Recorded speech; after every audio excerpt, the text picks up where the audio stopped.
On the steppes of western Mongolia, Bayarhu and his schoolmate Single herd a tribe of goats in search of better grazing grounds.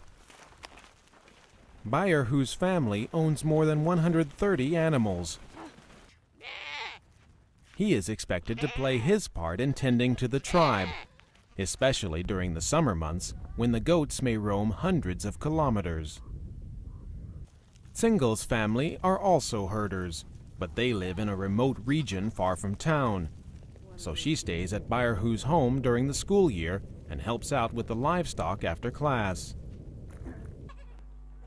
Bayarhu and Single may not remain classmates much longer. At 10, Bayarhu still attends school, but as he grows older, he will face increasing pressure to drop out and work full-time for the family. Now that the government has privatized ownership of cattle, more and more parents want their children to stay involved in the family business. Bayarhu hopes he won't have to choose. Once you devote yourself only to animal herding, you wouldn't know anything but looking after animals. You would miss out on knowledge and education.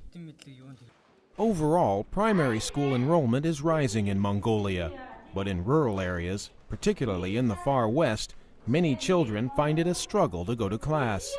Dropout rates are much higher here, with boys accounting for nearly 3/4 of those who leave.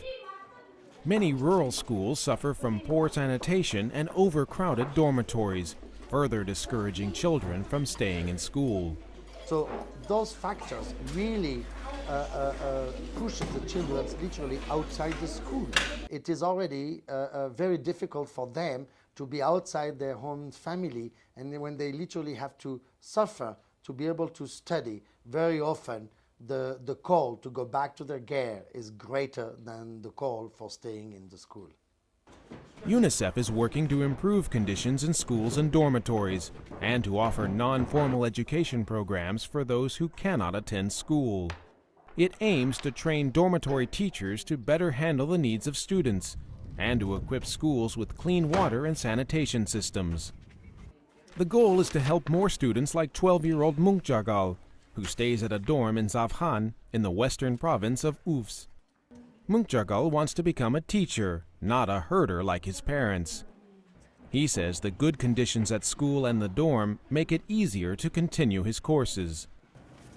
It's an effort to adapt schools to care for a community on the move and ensure that all children have access to education, no matter where they call home.